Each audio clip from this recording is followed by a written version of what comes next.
I'd like to draw your attention into our exercise of the day, which is the API challenge.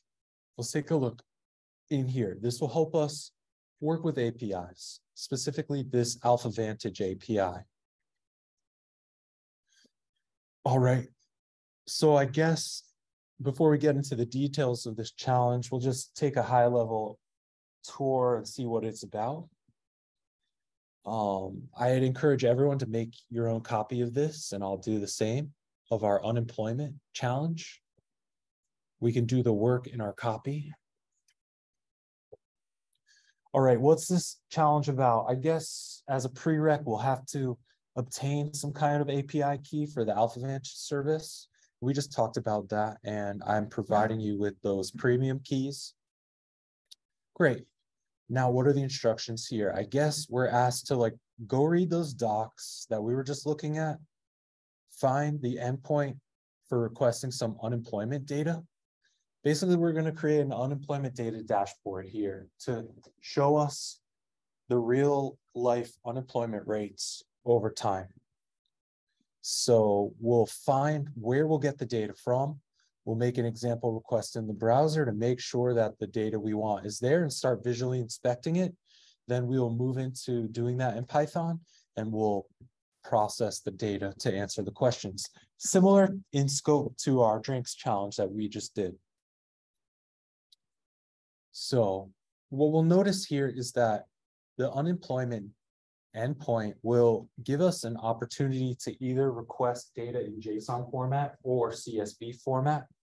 And so I think we'll focus on the JSON challenge together in class.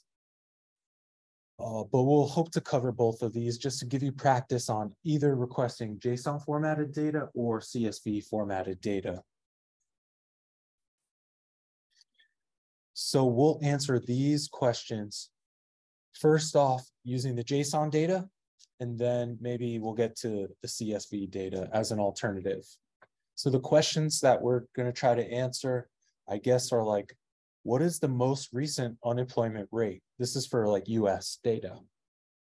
And its corresponding date, when was that unemployment rate effective as of? And then we just want to print out the unemployment rate here for challenge A. B is what's the average unemployment rate for this year? We'll have to do some kind of filtering. C is show a line chart of unemployment rates over time. So we'll tackle these.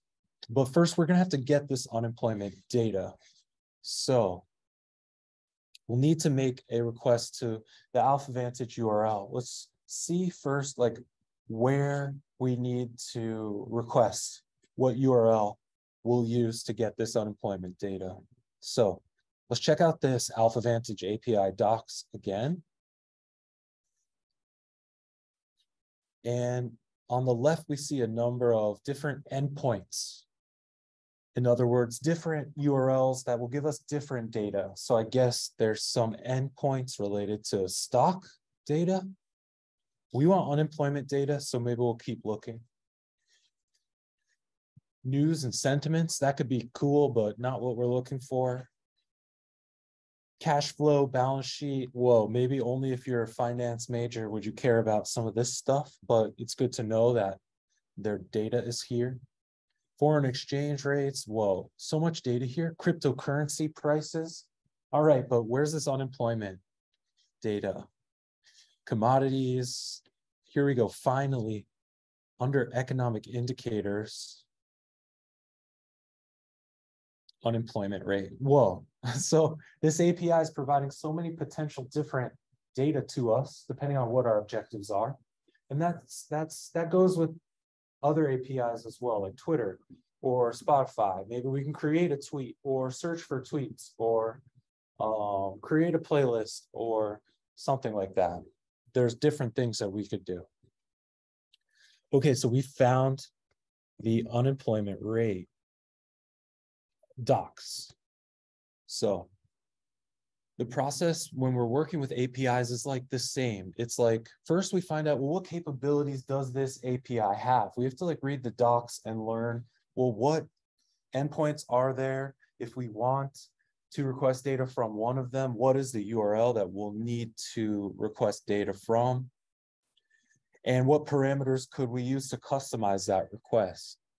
So with that link that I just shared with you in Slack, we could see, I guess, some ability for us to make a request for unemployment data. I guess we could choose to make this request for data that's formatted as JSON. And it looks like the data type parameter is JSON by default. So by default, we'll probably expect to see some JSON formatted data back. But alternatively, we could customize the data type URL parameter, give it a value of CSV, and then we could work more with like a pandas approach on that CSV data. Otherwise, that seems to be it for the URL parameters.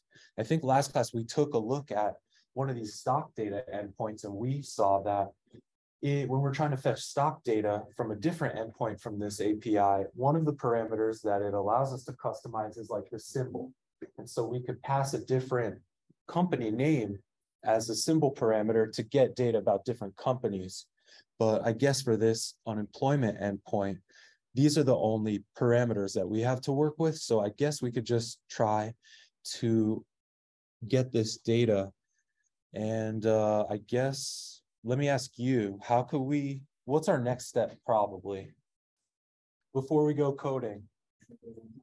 Yeah, let's visit the URL in the browser to verify that there is some data there. And also when we do that, we'll also see, well, what does this data look like? So we could start to understand how we might need to process it. They're telling us, hey, if you want some unemployment data, use a URL like this. So we'll be like, all right, let's try it out. So I'm just going to copy this URL, share it with you just so you can follow along with us. Request URL is something like this.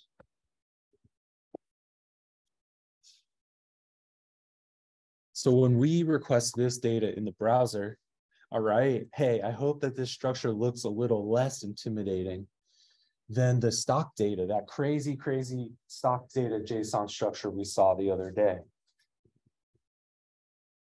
Thoughts about observing this data structure? This is JSON formatted data, but what does it look like? Like if we had this in Python, what would we be dealing with in terms of data type? Dictionary, and that yeah, data specifically is dictionaries. Yeah, exactly. So just by visually viewing this JSON structure, we're able to kind of also maybe make a plan about how we might need to process it. What we hear is that it looks like once we start working with this data at the top level, here we see like the squiggly and some key value pairs. So it's probably it will be a dictionary at the top level. But then like the data that we care about is all nested in here. So we'll have to access this dictionary's data key. And then that will give us a list of, I guess, monthly dictionaries. So each date is like a new month. So this is like January, February, and like, I guess the latest month will probably be the first dictionary in this list. All right, cool. So if our goal is to like just get the latest unemployment rate, then we've kind of already just made a plan before we go coding, and that's important too. I just want to stop and pause and see if there's any questions. All right. All right, so we are ready to fetch this data. Before we go trying to fetch this data, let's just observe that in the URL, there's one part that has us supply some kind of API key URL parameter. Like in the URL, it has ampersand API key equals demo. We'll remember from last class, when we're looking at any URL, that if there's a question mark somewhere in that URL, what that says is, hey, afterwards, everything after the question mark, there will be some kind of key value pair URL parameters to follow. So here we see some kind of question mark in this URL. Function equals unemployment, okay. Ampersand. Ampersand means, hey, here's a new key value pair. So we can add as many URL parameters to this URL by adding an ampersand and then the name of the parameter, equal sign, and then the value. And so anyway, that's how we're specifying, I guess, a API key.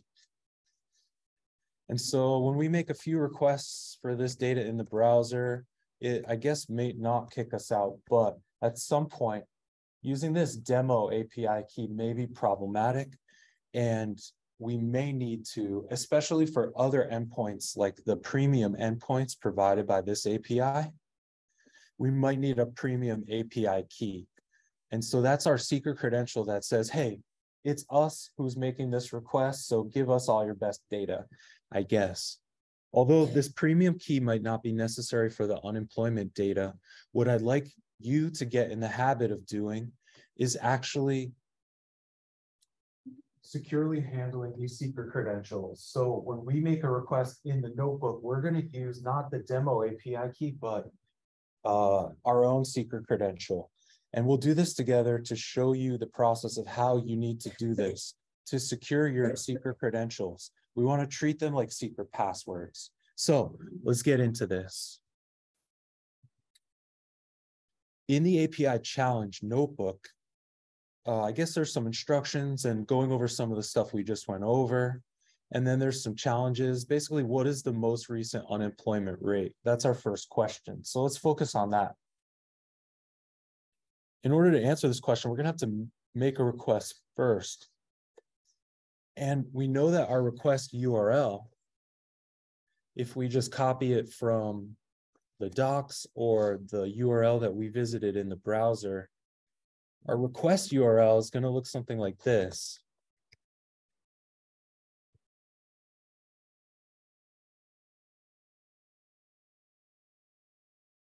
But we want to compile it dynamically, and we want to include our API key, not just the demo API key. So what we're going to do is use for the first time a module named getpass.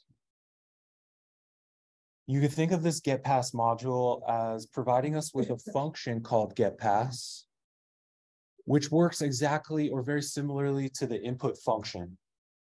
So we know in Python, when we use the input function, like flavor equals input, please input your favorite flavor. We know from using the input function that it does ask for an input.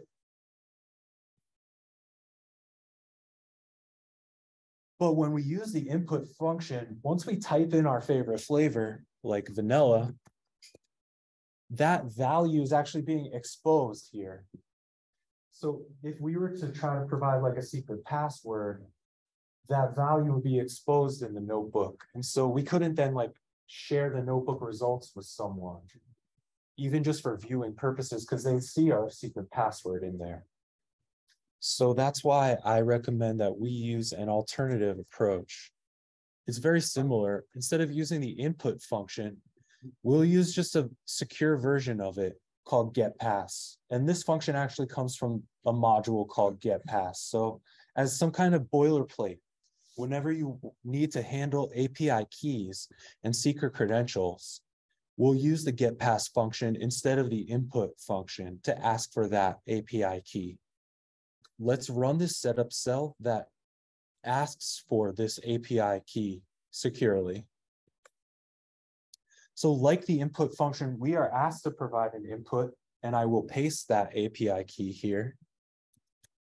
But unlike the input function, our input is masked, at least from view. And so that helps us keep the output of this notebook free and clear and clean of our secret credential.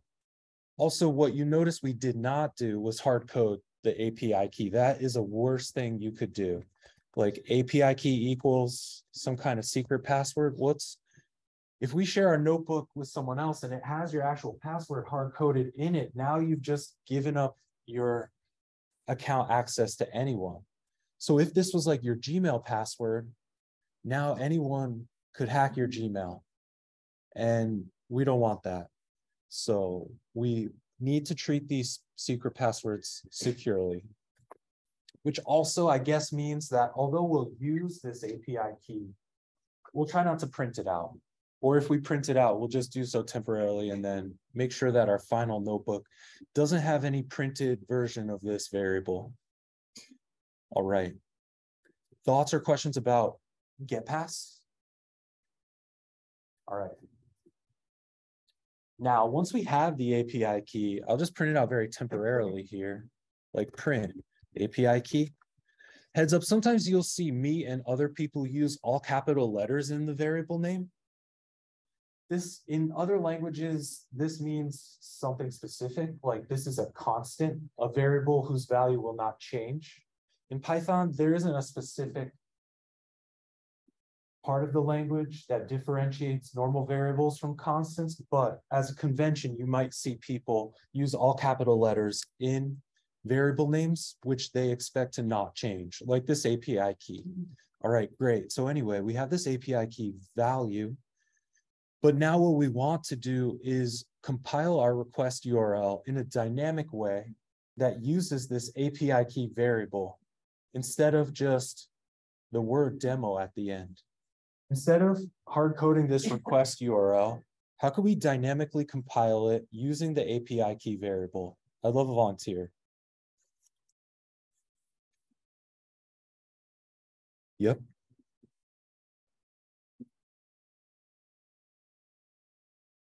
Yeah, perfect. Here, what we're doing is, hey, we just input this API key variable. I printed it out temporarily, but now I'm going to get rid of this. The point is, hey, there's an actual like value here. We want to use this value in our URL to tell the API who's making this request. So all we need to do is some string concatenation, like get rid of the hard-coded value, replace it with concatenated value.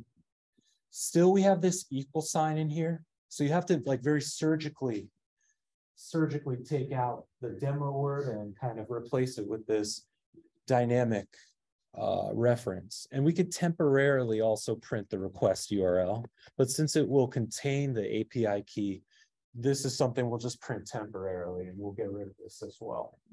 It might not hurt to temporarily just take a look and make sure you've assembled your request URL properly. So we could use either string concatenation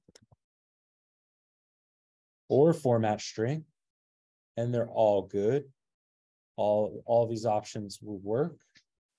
We could use a format string, which would be my personal preferred approach.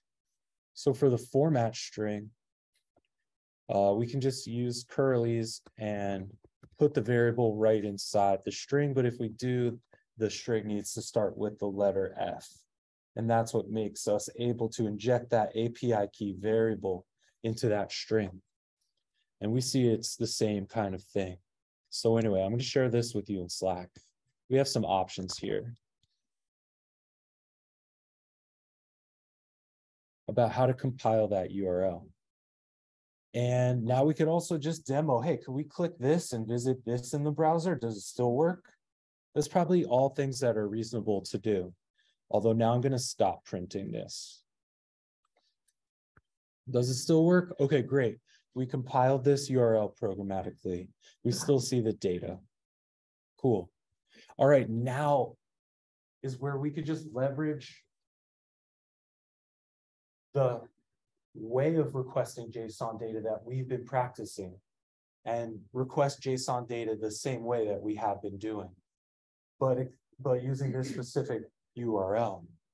So I'd love a volunteer. Now that we know the URL that we're going to request this data from, how can we actually request this JSON data?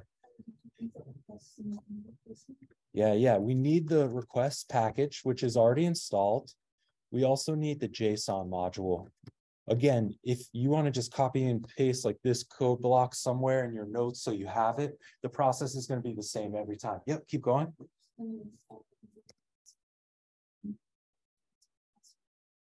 Yep. So, let me come back to you in a sec.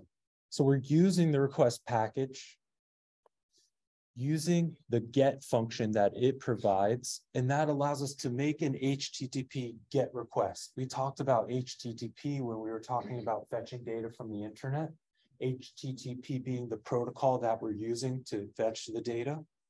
and how there's different kinds of requests, like a get request or post request. But we said whenever we want to fetch some data from the internet, we'll generally be using a get request. And that's reflected by our decision to use this get function from the request package. Otherwise, there's other functions like post, there's like request.post, and we just have to use them differently. But when we want to get data, get request.get. Where we want to get it from, all right, the parameter is the URL in question. All right, cool. And then we could store this response variable in a variable called R. If you would like to do that, that works. We'll know that what data type is this thing? It will be a response object, which has its own properties, but we only care about a few of those properties. So yeah, this response object, great, but like, where's the data we care about? Yep. Yep. I'm going to use like PR here for like parse response, just because I know we already know there's a data key. So I'm going to use data variable for this data key later. But yeah, choose whatever variables you want. We need to actually get the data from this response. It's in some kind of property. So I'm listening. Yeah. The text property of this response object has the data we want. But we saw the other class that this will be actually in string format. It looks like it might be the data we want, but it's still a dumb string. It could be JSON one day. It could be some usable data structure. So we need to use the JSON module to just process this JSON looking string into some native Python structure that we can deal with. So that's why we use the JSON module. And now I'm just going to store this in a variable, maybe called parsed response or something. And here is the awesome dictionary that we were taking a look at before. Whoa, so much data in here. Oh my gosh. Can I keep scrolling? All right. Before, we already looked at this data and we know what to expect. What data type is our, I guess I called this PR. It's a dictionary and we know what keys it has. We took a look at this data in the browser. You can see how sometimes it's easier to view the data in the browser. Like once we get into Colab, we're like scrolling around and maybe we need a clean representation of this data. So anyway, all right, let me share this with you just so you have this. So we have a request URL and now we just want to fetch the data from that place. So we're using the request package to do it and the JSON module to parse the response structure.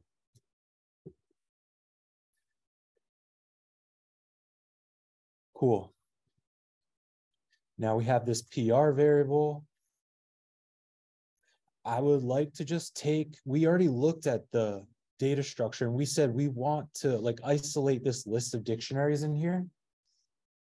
So I'm just going to take this one step further and say like data equals PR, use its data key and print. Well, what type is that? All right, that's our list. That's the list that has all the good stuff in it about the unemployment rates. Cool. All right, so now I'd love for a volunteer to help us answer these questions. We could do these together. At this time, we have a variable called data in our notebook. And if we want to look at it, we can always look at it. Or look at like the first few, like the first 5 items. Here I'm just using list slicing to give me the first 5 items. Maybe just to make this easier to view. Otherwise, you could always look at like the first one, data 0, just to look at like the first value. All right, cool. So now we can answer these challenges using this data variable. Challenge A says, what's the most recent unemployment rate and the corresponding date? We can forget about this percent sign. We could do that stuff later. I just want to get into like the core of this challenge here. All right, so I'd love a volunteer. We have data. It is this list of dictionaries. We want to get the latest unemployment rate and date. Print data, and then bracket 0. Yeah, that's going to get us like the latest. I'm just going to call this like latest. Yeah. Let's just start there. Hey, we see this data is like a list of dictionaries. Each dictionary has its own date and value.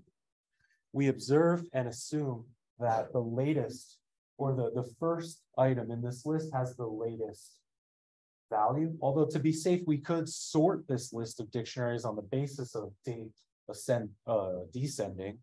And we might do that just to be safe about it. But we can assume that the latest data will be first. And when we make that assumption, we can just ask for the first item in this list.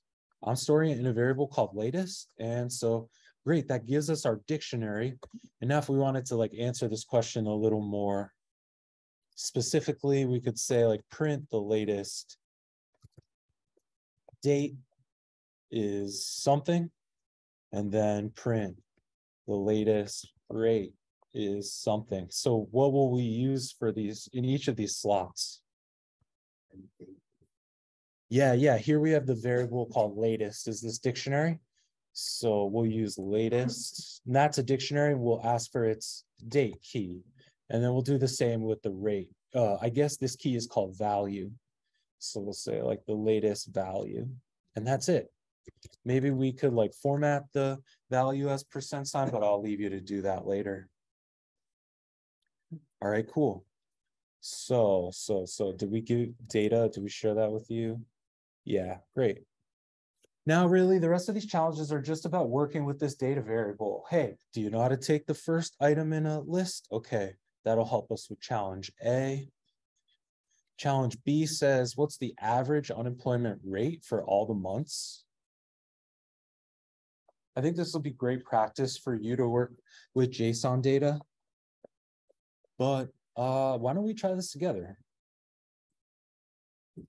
We'll just do these JSON challenges together. We'll leave the CSV for later. So right now we're on challenge B. We're on challenge 2 out of 3 here. This challenge says, what's the average unemployment rate for all the months during this calendar year? Whoa, so there's a few parts of this.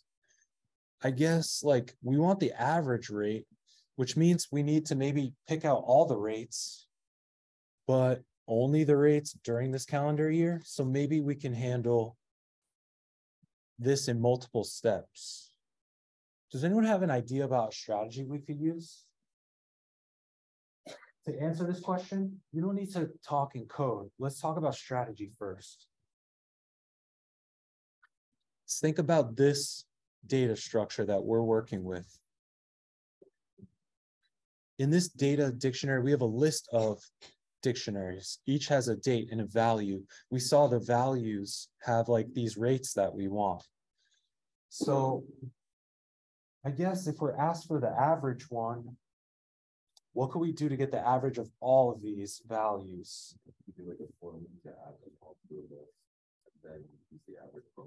Exactly right. Let's do that together. So like for, I don't know, I'll just call this D. In our list, I think our list is called data. Maybe we'll just start by like printing the data rate. Let's just start there. Well, we also know that we could like collect this for later. So maybe we'll just say like rates equals empty list. Now we're going to use our mapping operation. Hey, you know the list of dictionaries? We don't want the entire dictionary. We just want the rates. So here we're going to perform a mapping operation, and we're going to collect the rate for later. Rates dot append the rate for each dictionary as we move through. Then later we could print all the rates. Hello. Oh, it's called value. My bad. It's not called rate. It's called value. All right, great. All right, so we could now theoretically take the average of these values, except look at these values, something's up with them. Could we average these values? what does it look like? No, why? They're strings. So what will we have to do to fix this? We want these rates to have just the decimal versions of these values. So we'll have to transform them further. Instead of collecting the value itself, what should we collect instead? Yeah, we'll convert it to float, I think. So we'll pass it to the float function. Great. So yeah, we could collect it, but I guess the data returned to us is in string format, not helpful at all. Instead, why don't we collect a version of this value that's been converted to float? So within each passing of the loop, we'll convert each value to a float and then collect that float value. Now we have the rates. Okay, awesome.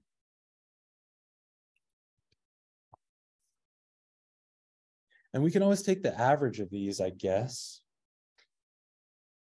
using like the mean function from statistics. We've done this before.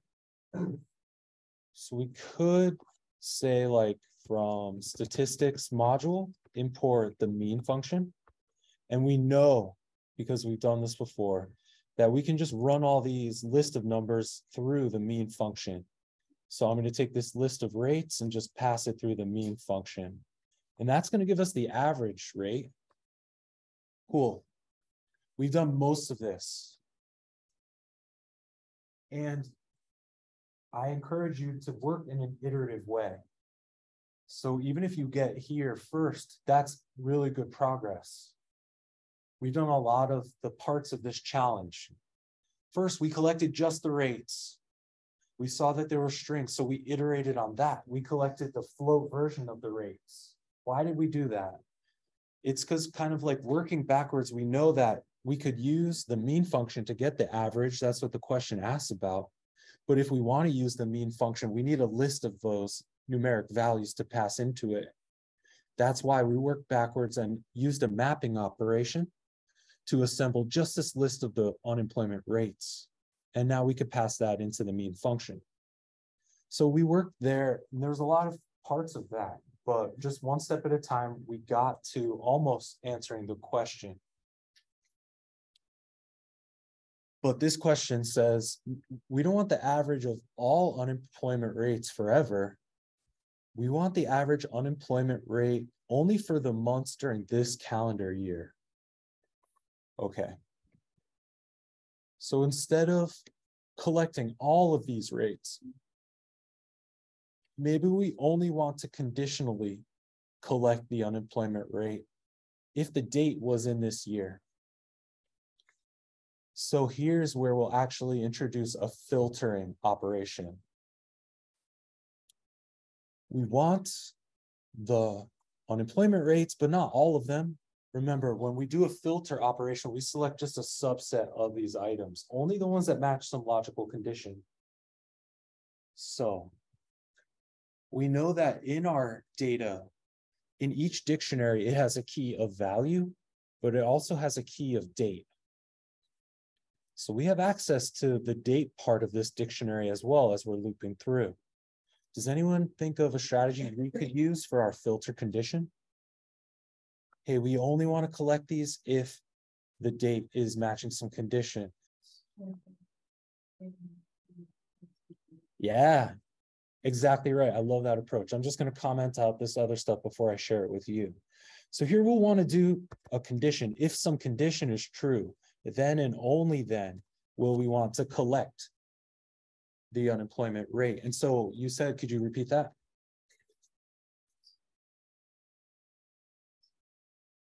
Yeah, why did you know to do this?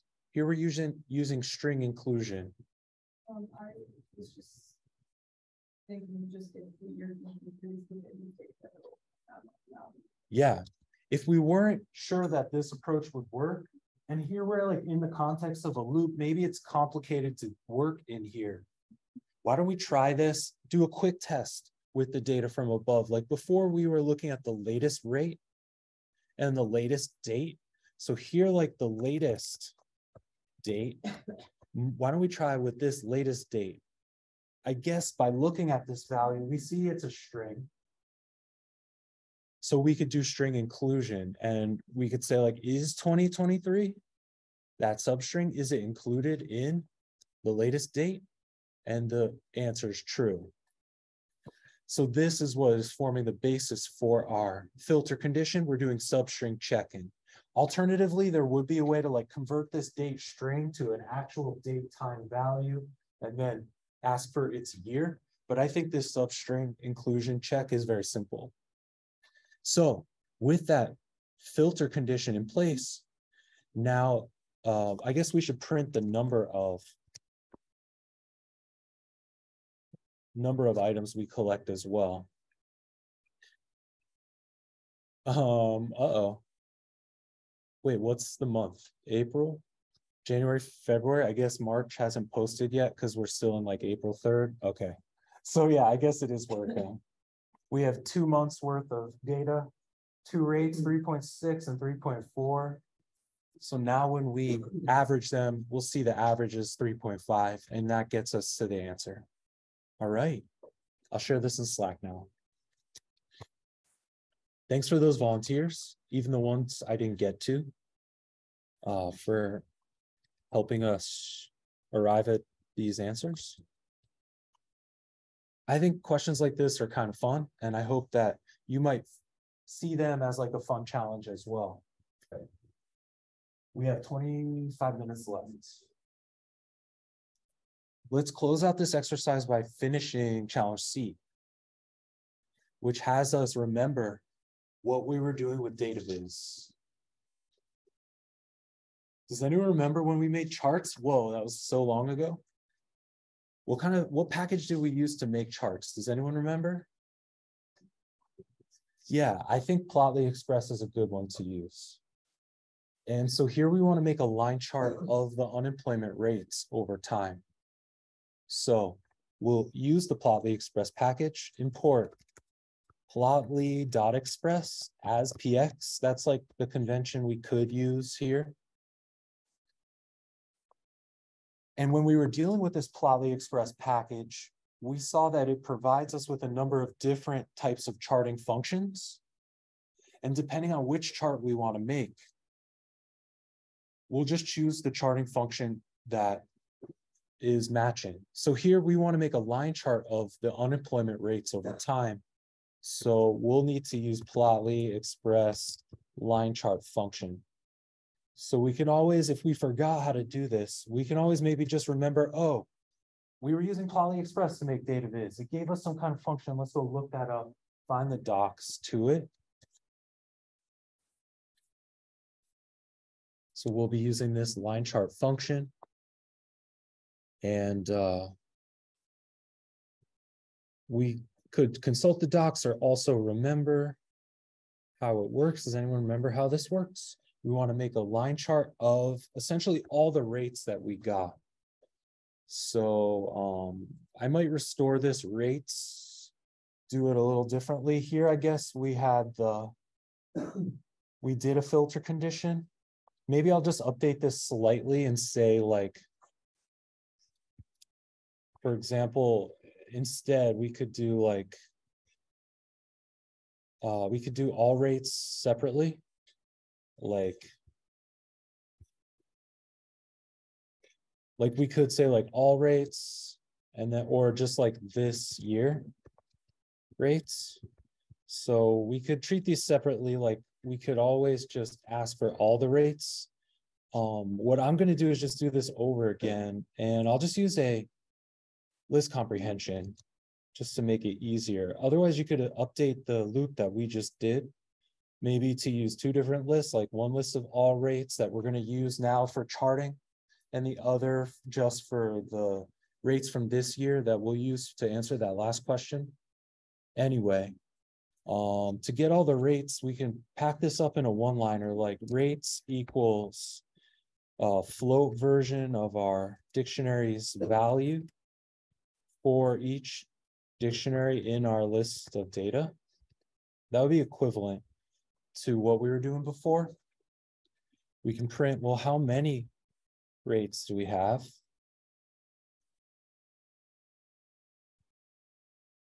And we'll see that we have them all. Hello.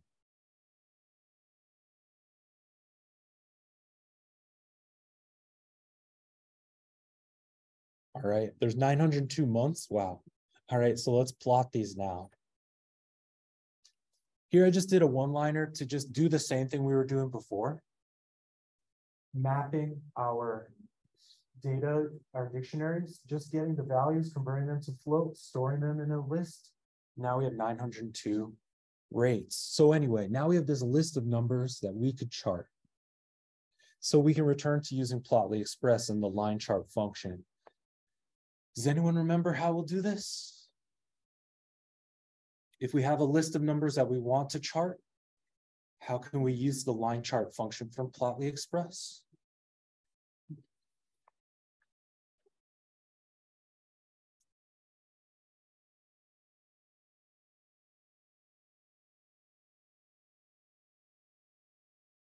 px.line is how we'll invoke the function.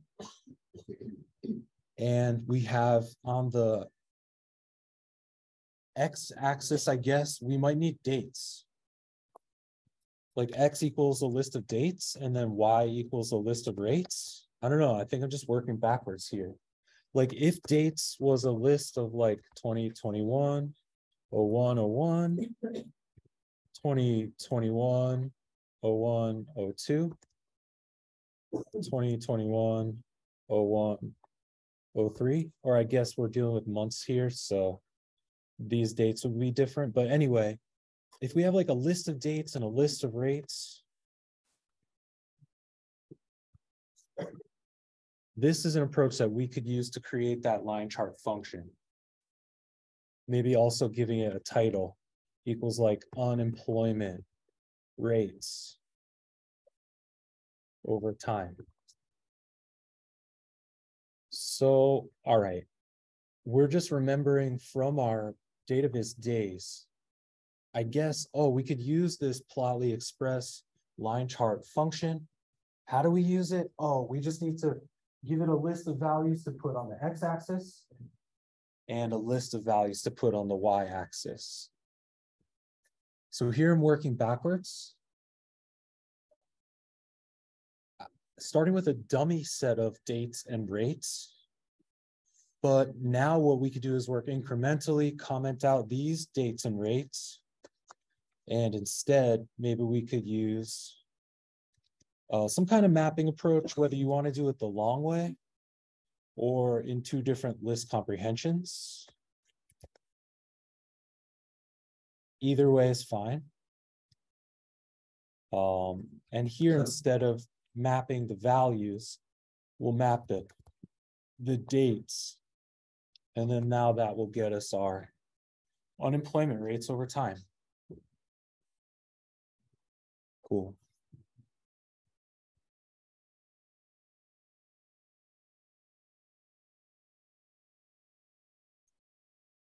All right, so here's our final solution for the chart. So as you could see, what we were able to do by using the data from the API and a little bit of data processing in Python, but hopefully it wasn't too bad because really we're just working with that list of dictionaries, doing some mapping operations, doing some filtering operations as we set the foundation to do before the midterm. So now we're like building on that and we're just getting the data, and it's some real-time, real-life data that we're working with, but we're still able to use it in the way that we know how to use it.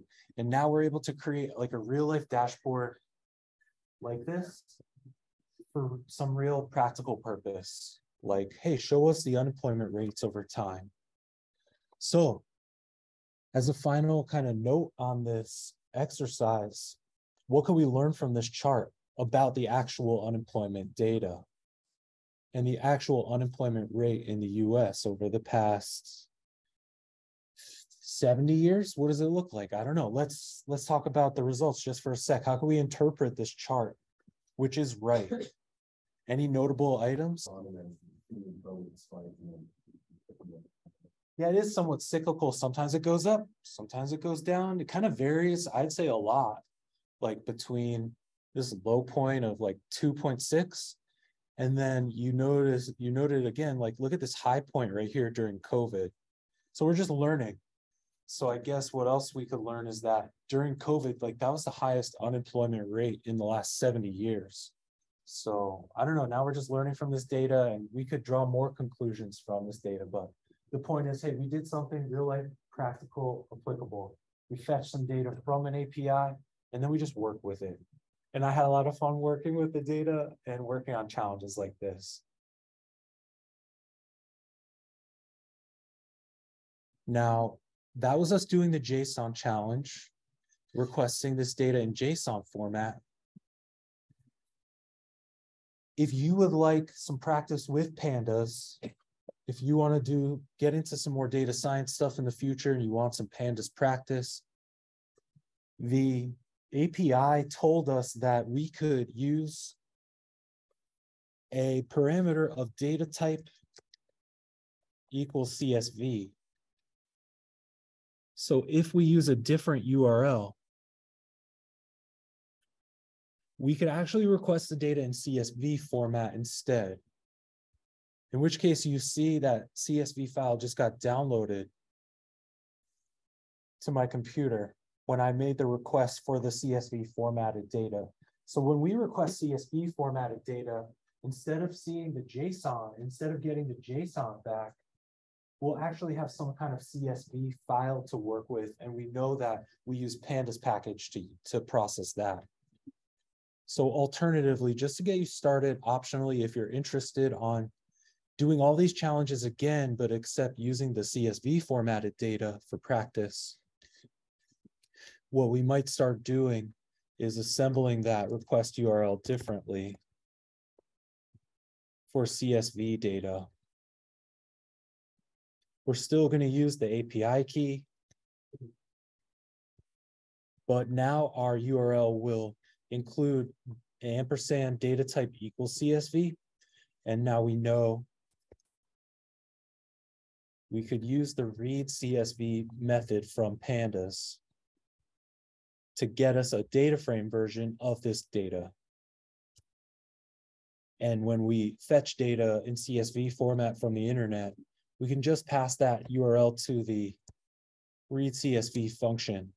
And now we have a data frame to work with. And so I'll leave it to you to work with this data frame format to answer the same questions.